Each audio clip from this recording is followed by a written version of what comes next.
Are you ready to take your hunting game to the next level? Introducing Black Widow Deer Lures, the secret weapon trusted by hunters across the nation. Their premium natural scents are carefully crafted to attract deer like never before. Whether you're after that elusive trophy buck or just looking to fill your tag, Black Widow has the perfect lure for every season. 100% pure and fresh, their lures are collected fresh and bottled immediately to ensure maximum potency. Wide range of scents from doe estrus to buck urine, they have the perfect scent to match your hunting strategy. Proven results, trusted by professional hunters, their lures constantly and consistently deliver results. Don't leave your success to chance. Choose Black Widow and experience the difference. Visit their website or your local retailer today to stock up before your next hunt. The website is blackwidowdeerlures.com. The ultimate edge in your hunt. Unlock your hunting experience today.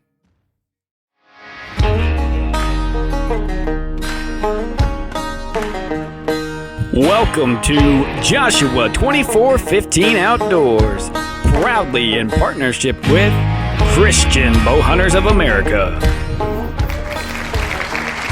All right, coming over here.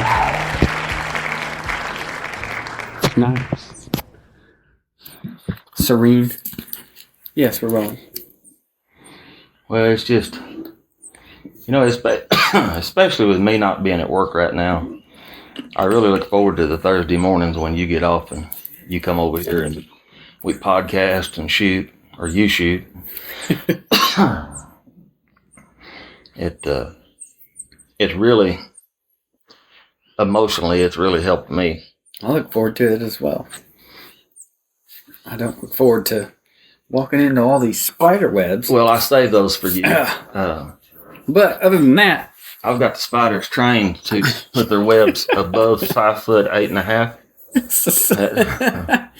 Up to the 6'1", 2-ish height level. Yeah, but if my hair grows that much more, I'm going to have to retrain them.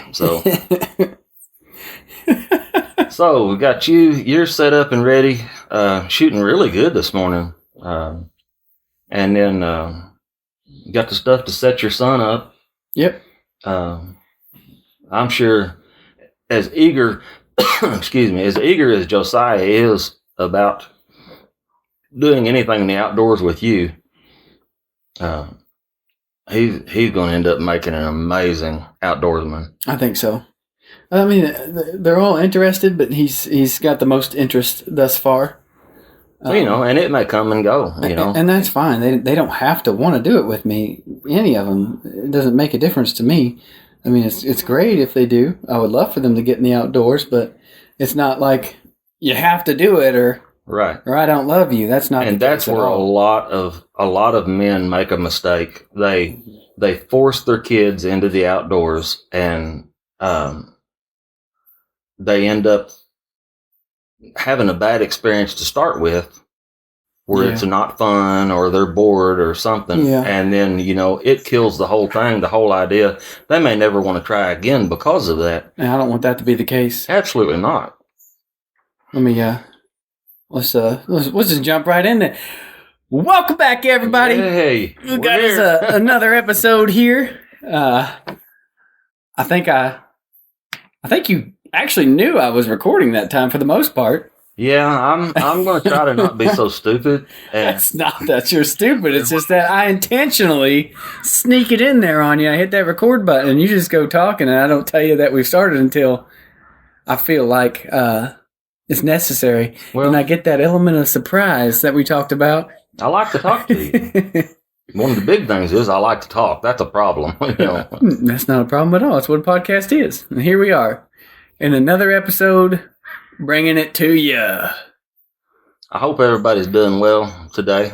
I hope that you're getting something out of this podcast, whether it's the information, but I want you to get the camaraderie out of it. Yeah. I want you to realize that, a lot of hunters are lone guys. And I'm kind of a lone guy, but the the camaraderie that you can have with a hunting partner or a friend, hopefully, the significant others in your lives, hopefully that is something that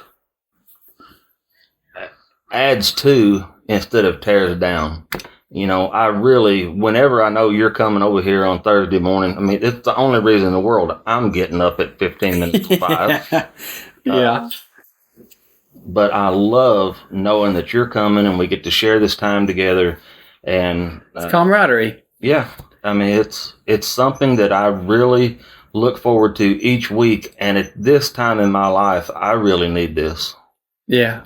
I enjoy it. I enjoy coming out here. I especially enjoy being here with you and doing the podcast together. And just I like talking to you. I like being around here. Feelings mutual. And this morning we took a good drive and looked at a lot of deer right after daylight. Yep. They were really out this morning. Pretty much every road we went on was just covered up with deer. Does and fawns everywhere. Everywhere. It's unreal how many that were out this morning in the fields, in the road, on the side of the road. Is, a lot of where you're hunting at, it's not agriculture, not much agriculture. So when we're running these back roads over here around my place, we're running around a lot of ag. We're running around a lot of ag that transitions into hardwoods, into and one of my favorite things is the ag that is in the middle of large creek bottoms. Yeah. Because the large creek bottoms have got, they've got everything. They've got hardwood on them. They got softwood on them. They got thickets on them. They've got the water source, and we've got the grain that is there around it. And there is just going to be deer there all the time. It's really takes me back to the part of Indiana that I'm from. Lots of agriculture, lots of hard timber as well, but mostly agriculture. Lots of corn, beans, all that good stuff. Plenty of environment for them to be around and want to be in. I mean, it's not the spot I'm in Kentucky right now. There's a lot of agriculture around there, but the spot that I'm hunting right is more particular, is more hardwoods than anything, and just small fields here and there. Nothing huge like out here. You got vast expanses of nothing but crops. Nothing but crops, and then you will also hit large expanses of nothing but timber. But timber, yeah. This timber here that I live on the edge of I started hunting this when I was, started deer hunting it when I was 13. Started squirrel hunting this when I was 5 or 6. And so like this woods right here that I'm against, it is a very large tract of timber that, other than a couple driveways that go down into the bottoms, this tract of timber runs nonstop for over a mile from the east to the west. And then on the west hand side of it, and I used to be able to hunt all of this, everything, for a couple miles square here. But this woods will run to the west another half mile, 3/4 of a mile, and then it connects with the woods that wraps around and goes to the north another mile. So, and you have all of these ridge lines, and they're all feeding off into what used to be grain fields. Now, they have not planted these fields in years and years and years for crops. They are alfalfa and hay fields and stuff like that, which is, the deer love that stuff. But now, what I've noticed, as hunting gets more prolific from people that can invest large amounts of money in it, or have the money to lease up ground and build food plots, you will see less deer in the areas that I hunt, because they're being drawn over to pieces of property that people are able to invest the money and time into, to put different types of not just grain, but different types of green crops, and then turnip crops for late winter. People are able to really pull deer to where they want to if you have all the elements on your tract of ground. It used to be, all of these deer, they either were eating grain or alfalfa, or they were coming back into the timber and they were eating foliage or they were eating acorns. Now, as time goes on and you see people leasing up and buying up properties around this large tract of timber, those people then are putting in crops or putting in food plots and crops that are just for the deer. So they're not being harvested. They're there for the entire season. And you will see less deer then over in the areas that I'm hunting. But what you cannot stop is the bucks that they're holding from coming to look for does come November and December. I think also the thing about Illinois is known for not only a lot of bucks, but big bucks. It is. For big bucks. And I think a lot of people kind of come to Illinois for that reason, or own at least some kind of tracts of land for that reason, or lease land or whatever it may be for that reason, because Illinois, and even on your trail cam, gosh, we've seen some pretty good sized bucks already this year hitting that Black Widow scrape. They are. They're working that Black Widow scrape really good. Now it's been, it's like anything else. It kind of goes in phases. And right now it's back to mainly just does coming into that scrape. But the thing is, we know from the trail camera footage that the bucks have found that scrape. The bucks have worked that scrape. Mm-hmm. And bucks will come back to that scrape the further we go into the fall and into the winter. They are going to use that area. Plus, all of my scrapes are built in key areas that they're going to be in anyway. Yeah. But what I like to do with that is you could take that scrape then and you could build that scrape for exactly where you want that deer to stand. Yep. And it's all just another tool that you could put in your belt that you can take and make that deer what you want it to do. Mock scrapes, I don't know. Would you say they're underrated? I think there's a lot to be said for a good mock scrape. There is a whole lot to be said for a good mock scrape. And I have mentioned, a couple of the surgeons that have been working on me this year, they're really into deer hunting, and they own big tracts of ground that they deer hunt on.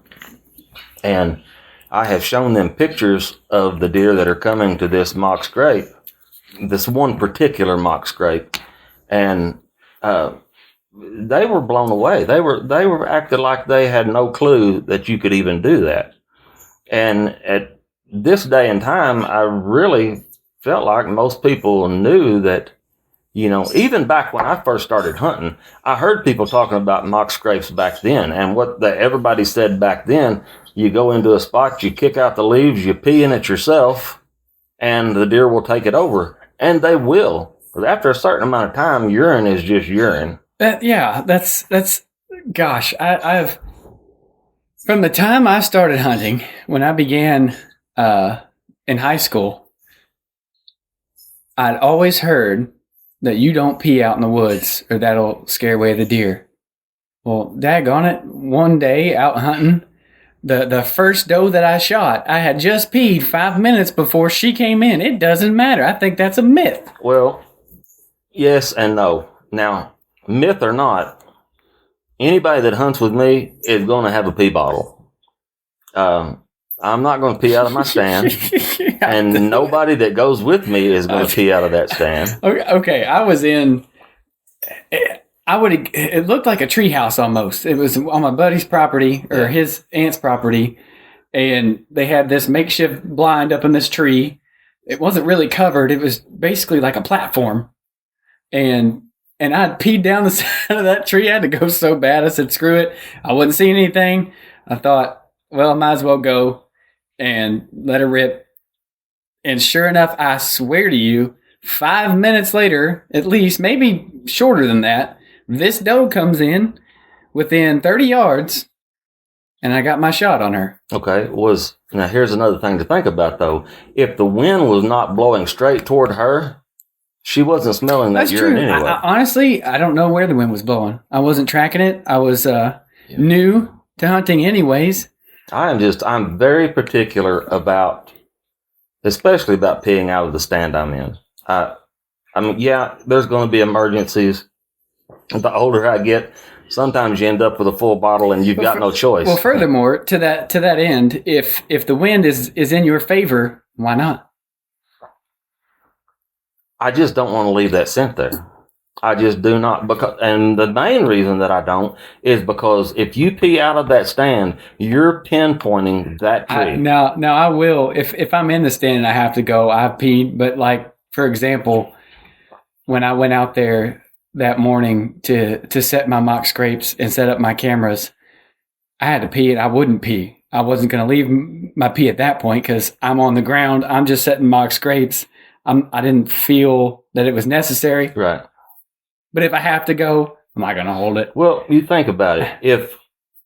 Whether a deer smells that as human urine, a predator's urine, whatever, no matter what that deer smells that as, or what kind of alert that gives to a deer, or even if it's a curiosity thing, I want my scent where the scent that I choose to put out there, I want it in a certain spot. I want that deer to have no reason to come to that tree or look at that tree. And if you pee out of your stand, you're saying something's right here. You might as well check it out. So I want no scent around my tree whatsoever. That's why we spray down with scent away products or whatever kind of products we use. I get that. So I just try to keep a deer from having any reason to hone in on that one tree. If you rattle or grunt and a deer from so far away can hear that and pinpoint the general location, okay? But if you rattle and grunt at a deer that you're looking at, the deer's going to look right dead at you. The deer knows that sound came out of that tree right there. Yeah. Unless he's so far into rut crazy that he doesn't care that two bucks are fighting up in a tree. Which absolutely happens. Something is wrong because that sound should not come out of that tree. So I just try to take every precaution that I can to keep a deer from having any interest in that stand location, whether it's peeing out of the tree or whether it's grunting at a deer that is looking toward me or rattling at a deer that's looking toward me. Even if a deer comes by that I want to rattle at, I wait until that deer gets out of sight and cannot look back to pinpoint exactly what tree that came out of to be able to rattle and grunt. Well, we can end this debate right here, right now. What's measured the success of each of us, and that'll determine who's more successful, who's not. I'm not as successful. You're more successful. It's about years in the tree. It's not. I heard Roger Ragland talk about this that he had for years that he had not let his cameraman pee, or he wouldn't pee out of the stand. But he talked about one time when he realized how much pain his cameraman was in and told him just to go ahead. And he ended up killing a big deer shortly after that. But again, where was the wind? What was going on? So many things determined. I think it's possible that if the wind is not in your favor, well, if the wind's blowing into where the deer's coming from anyways, and he smells you in general, you're busted anyways, or especially if it's a doe. Does always bust you, it seems like. Yeah. So is peeing really going to hurt if they're already going to smell you? But at the same time, maybe you pee and the wind shifts out of your favor, goes toward that deer, and maybe it's a curiosity at that point, and they come in anyway. Who knows? It may be. I didn't mean to start a pee, don't pee debate. No, it's all good because people wonder about that. And I know a lot of people that wonder about that. And I took several people with me that was just really irritated that, I told them, you've got to pee in a bottle if you're going to pee. I think that they are, for the most part, curious animals to a degree, but they're also smart in different sounds and picking up on things or just sensing that something's off. That could cause that unsuccess, whether you pee or not? Well, why, in my view, why would I go to the problem of spraying down when I leave the truck, sometimes spraying down again halfway to the stand if I got hot, and then spraying again once I'm up in the tree? Why would I go to all this trouble to spray down with a scent elimination product to just take a piss out of the tree? Because your urine is wildly different from any chemical scents that you may have on your body, deodorants, soaps, whatever. Your natural human scent is different when it's pee. Not to me. It's pee. Not to me. Fresh pee. To me, it's going to be another thing that I've always wondered about. If, like, I have seen deer come in and smell where a coyote has peed, and immediately get alarmed. Whoops, we interrupt your regularly scheduled program to bring you this quick ad about Blackout Coffee. Check out blackoutcoffee.com today using the link that will be provided, and use the promo code that will also be provided to get 20% off your first order of Blackout Coffee. Stay awake, not woke. So does urine smell different from a meat-eating animal than that's fair animal that strictly eats vegetation? Well, I can show you pictures from my trail camera of a raccoon that has visited and worked that scrape. That's how good black widow deer lures are right there. You got raccoons. I've also had a rabbit come and wallow in that scrape. I've got you beat. And then I've had the deer come back and work that scrape. Yeah, I've got you beat. So I don't know. I've got an armadillo working a black widow scrape. Not to mention that Pope and Young possum. Yeah. That more times than not, any kind of animal is going to be somewhat interested in a different smell in the woods. So you're going to see, time after time, you're going to see animals check out areas that other animals have urinated or took a crap. It's a different scent, and animals check it out. But if a deer smells coyote urine and it flags them off, well, then I'm going to consider myself a predator just like that coyote, and I'm not going to pee out of my stand unless it's a no choice. In the words of Shakespeare, to pee or not to pee? That is the question. That's also going to be the title of this podcast. To pee or not to pee? Oh, Lord. Yeah. So there's that. Well, yeah, on a different note. Boy, you shot really well this morning. Oh, thanks. I peed before I did. And no deer have come through the yard yet. That's because they heard that thwack. Yeah. Another thing I want to mention here, especially if you're a Kentucky resident, one thing I've noticed this year in terms of changes of not really game laws, but just differences in check-ins. Now, Western Kentucky last year, the CWD check-ins for the chronic waste disease was not as widespread as it is this year. This year, it seems like, if I'm not mistaken, if I remember correctly, every county here in at least Western Kentucky is required to check in. So just kind of to bring awareness, it is always important every year to make sure you check your game laws. Make sure you know what you're doing. And because last thing I think any of us want are fines or confiscation or anything like that. It's best just to steer clear. Do what you're supposed to be doing. Play it safe. It is, and it's an ethics thing. And pee when you gotta pee. It's an ethics thing. If they tell you that these are the requirements that you have to meet to be able to take a deer in Western Kentucky, and you have to check that deer in, well, then you just have to check that deer in. I mean, Is it a hassle? Yeah, it could be a hassle to have to get the deer out whole. I assume it's got to be taken out whole, or I don't know. You need to read into that, because even if, like, I know you can take a deer apart in Illinois, you don't have to retrieve the whole animal in whole, but in Illinois, you have to leave like the head attached to a quarter, and you have to leave the reproductive organ attached to a quarter to identify. Yeah. So you need to find out, and anybody that's hunting in a state that has CWD and has to be checked in like that to be checked, you need to find out what the requirements are to say if you are in a spot that you cannot get the animal out whole. If you've got to take that animal apart, what all do you have to bring with you?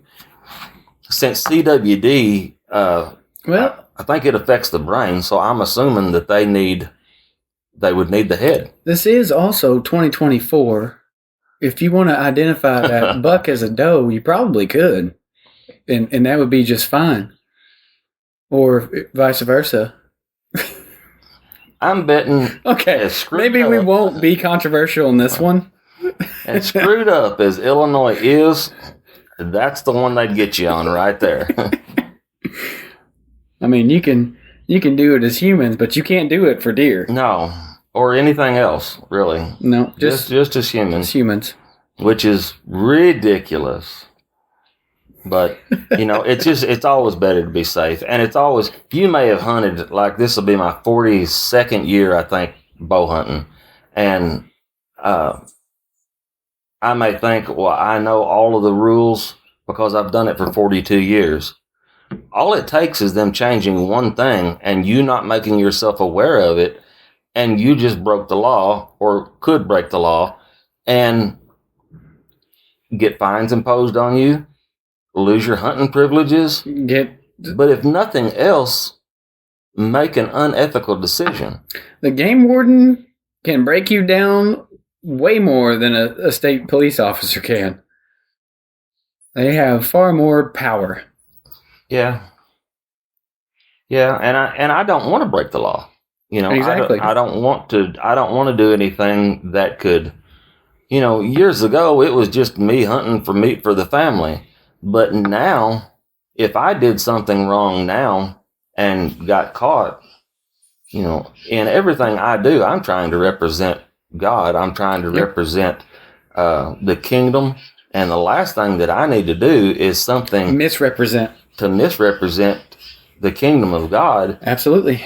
And kill everything that I've worked so hard for so many years to build a reputation as a man that follows God and is ethical and moral. And so quickly, you could lose every bit of that. Because all it takes is you to do the wrong thing once, and you are the new hot topic. Yeah. And see, this is also the reason why I wanted to kind of branch off from this and start a separate podcast that I've kind of teased out there a little bit and put a trailer out for, the Outdoors Outlook, to kind of bring awareness and inform anyone. Now, I thought maybe I wanted to do it in all 50 states, but I think that may be too much. I think I'll stick to this area, our area that we're in. Illinois, you should for now. Illinois, Indiana, Kentucky, and Missouri, maybe Tennessee, just kind of this vicinity, and bring you kind of updates on your local game laws and what has changed. That way, to kind of do the work for you. I don't know, you shouldn't take my word for it though anyways, but you should always do your own research. But I thought that would be a great thing, just to kind of bring you the gist of it, and maybe what's changed in your area that you're not aware of, bring it to your attention, and then you can therefore go and do more research on it. Yes, and it's something that you're very interested in. A lot of the more news aspect of this, new products and, different things like that. You've told me a lot of stuff that I had no clue about, that you have read on the internet, or you have looked up and researched or heard in another podcast. And if we could take that, or specifically in that podcast, mostly you, if you could take that and you could help somebody out and give them a little bit of knowledge that they may not have found on their own, then more power to you. And that is the goal, to help someone out. I'm hoping to get that going soon. It's kind of in the process. I'm still trying to figure out how I want to do it and really how to bring that to people and who the focus was going to be. And I think, like I said, I just narrowed that down to just a few states. It'd be difficult to bring you all the states every week or whatever. I think it's just limited to my area. Yeah, that would be something really big to bite off, to try to keep up with everything else you've got to keep up with in life, and then try to do something like that. And if you just... I'll be biting off more than I could chew. It's pretty big. Now, I don't know if Kentucky has it, but Illinois, on their Illinois Department of Conservation website, they have a highlight list, and it goes over any new changes that is coming up. And you could, if you have that in Kentucky, Tennessee, Missouri, Indiana, where you could like briefly look over that every week, you know, a lot of people probably don't even know that exists. And I look at it every time I'm on their website. See, I didn't know the CWD thing changed this year for Kentucky. Because if I remember correctly, last year, as I said, it was 5 counties. Yeah, it wasn't as widespread as it is now. It's all counties, at least in my area, have to check in. Now, I haven't dug deep and checked out, Central Kentucky or Eastern Kentucky, but at least for Western Kentucky, that is the case. And I still don't quite understand, and I'm going to have to do more research on as well, what that looks like in terms of after you harvest the animal, what are you checking in? Is it a physical check-in? Which I think it is. You do have to take a certain portion of that animal. When I was hunting Graves County last year, I did find out that if I had shot a deer, I was going to have to take the entire animal. That does not necessarily mean it had to be whole, but I had to take the entire animal to one of the approved check-in places. Okay. So I think that may have changed it. I thought I saw somewhere. And again, I haven't not done the full research on it, so that's something I'd look into. Or if you're hearing this and you get curious enough to go ahead and do that, especially if you're in Kentucky and you're going to be hunting in Kentucky and you want to stay on the up and up, that's going to be something good for you to research. Now, one thing they did last year with the 5 counties, you were no longer allowed to bait or put mineral out in those 5 counties. Now, did that spread to the entire Western Kentucky section? As far as I've read, even last year, now I don't know if that's changed this year or not, but you're not allowed to bait at all in Kentucky. Okay. I thought that you were allowed to prior to those CWD counties. My memory's not the best. If I remember correctly, I'm pretty sure last year I read you cannot bait in Kentucky, period. Okay. You've never been allowed to bait in Illinois. Never. A lot of states are like that. They even explained to us when my sons were taking the... I don't think you can in Indiana either. In the hunter safety course, the game warden that was speaking at that hunter safety course, and this was, 26, 27 years ago, maybe longer than that. He even talked about hunting around cattle pastures, and if you were caught shooting deer that were going toward mineral blocks, he considered that baiting. So I don't know exactly how far and extensive that this goes. Safest thing is just don't pour nothing out and just go hunt the bait that God's naturally give. Yeah. I mean, you've got so many different food sources that they're already naturally going to.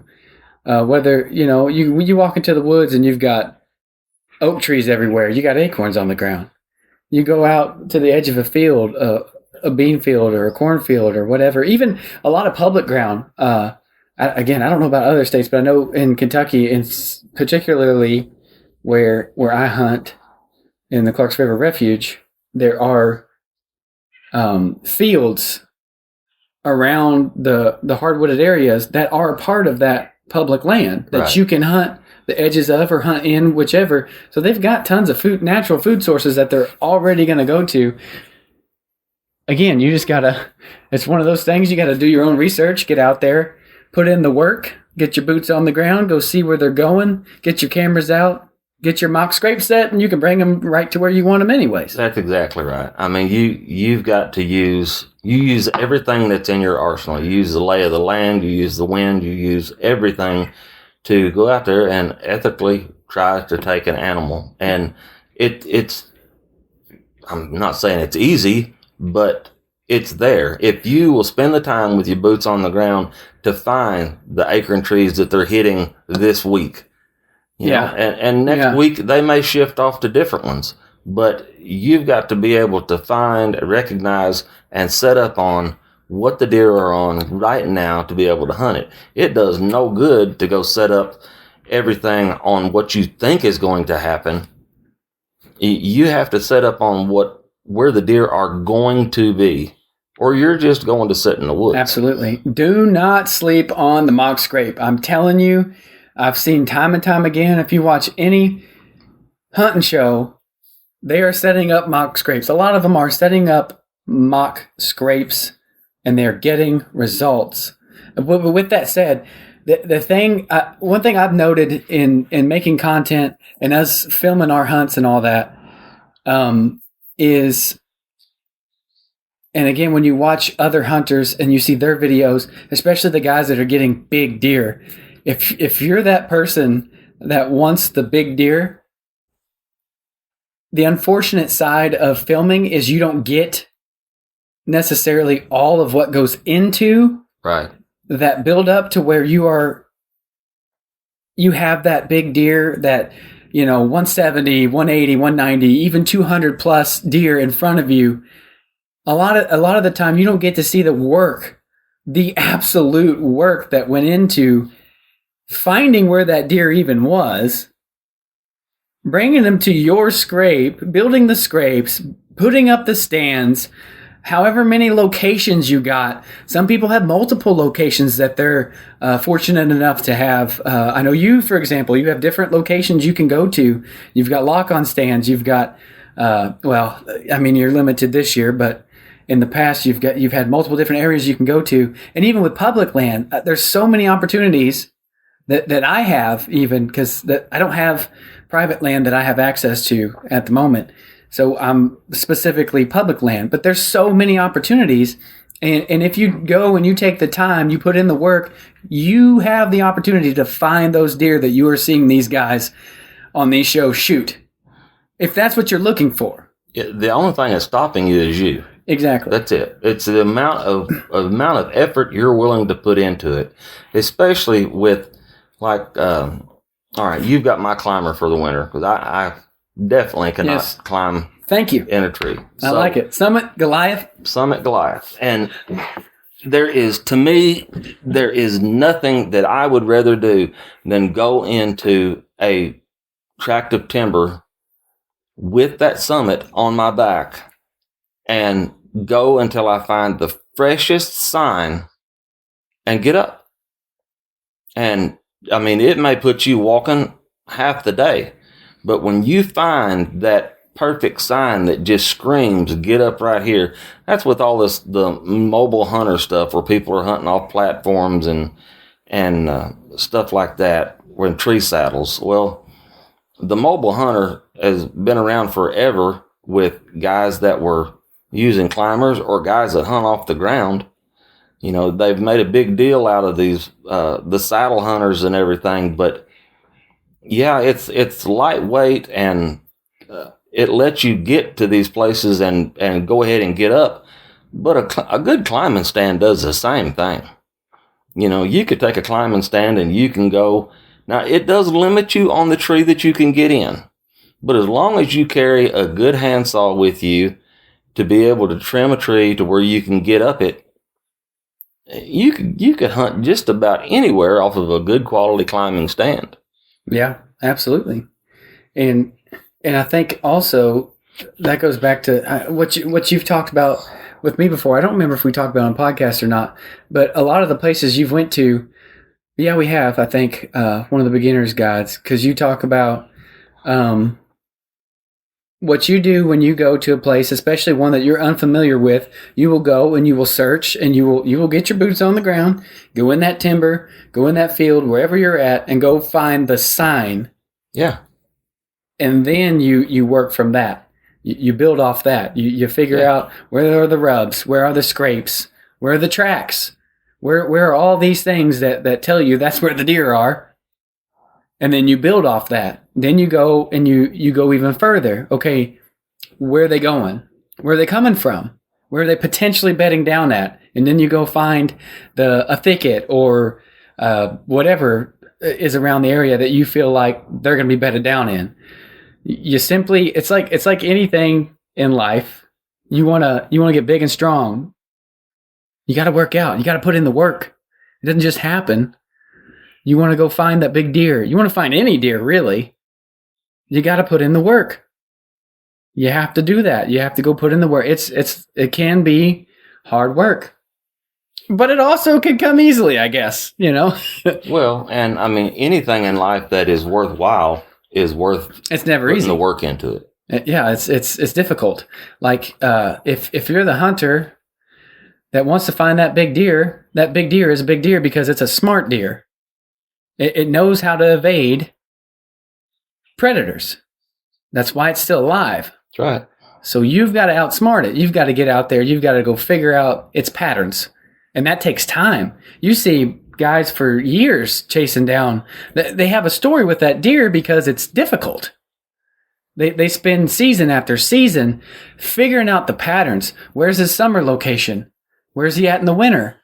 Where's he going to transition to when summer changes to fall? You know, they figure this stuff out. They have the camera footage. They put the boots on the ground. They've gone out in the woods. They've seen the sign. They've seen they have multiple cameras maybe in this spot and that spot. They see him here and then they see him here and they're able to build off that and find their patterns. And that's how these guys are taking down big deer. And again, if that's what you're looking for, you got to put in the work. That's right. I mean, there's no ifs, ands, or buts about it. Now, anybody could blindly have the opportunity to just walk in the woods in November and a big deer show up. It's happened. It's possible. It's Absolutely. happened countless times. But even the difference between hunting timber and hunting agriculture, man, when you go into a large tract of timber with no agriculture around it, finding what the deer are doing there is so much more difficult. It's extremely difficult than trying to find what deer are doing in agriculture. You can literally just walk around an ag field and find the trails coming into that ag field and go from there. Follow the trails back. It's very simple. Also, we talked about the mock scrape for in season. When you're out of season, I would suggest not to sleep on shed hunting. No, not at all. When you're shed hunting, you're going to get an idea of where they're at as well. Shed hunting is the best time of the year for scouting for your next November, to me, because all the leaves are off and you are literally seeing everything that took place during rut the previous fall and previous winter.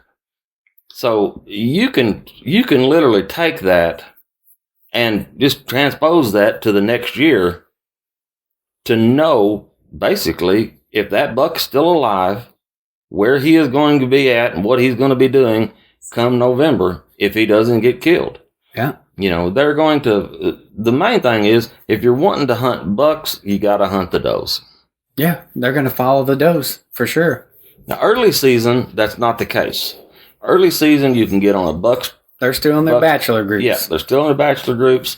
The states that it comes in September, and there's even I think out east, I think there's a state in South Carolina, I think comes in August at some point.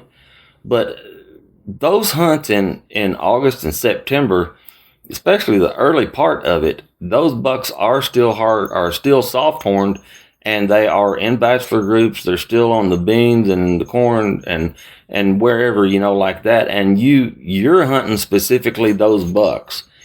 Now, you transition on into end of October and into November, you're hunting the bucks and you're hunting buck sign, but those bucks are going to be where the does are going to be. So you need to be hunting where you have does, or in a transition area from where the bucks are going to go from point A to point B to find those does. Yeah, exactly. One last suggestion I would say also, and I want to go back to the mock scrape again, because again, the power of a mock scrape is unreal. And I don't know, it may be, I don't want to say it's not widely known, but don't not set that mock scrape all season, because they'll still go to it during the summer, during the spring. I don't see why you wouldn't keep a scrape at all times. Yeah, I mean, don't obviously don't put the estrus on there, but get the regular urine. Keep that scrape going, and keep them curious and coming to it and visiting that scrape. They'll come to it. I generally reopen my scrapes in June, and that's mainly because I just haven't been out there. Yeah, generally when I'm physically able to, June I start hanging stands, trimming shooting lanes, building scrapes, setting cameras, everything as far as getting prepared for the fall, usually for me starts in June, July at the latest. But, there's always something for you to do in the whitetail woods if you're willing and interested enough to make it a 365 day a year. If you're a serious whitetail hunter, that's what it is. As soon as season goes out, I'm going to start shed hunting.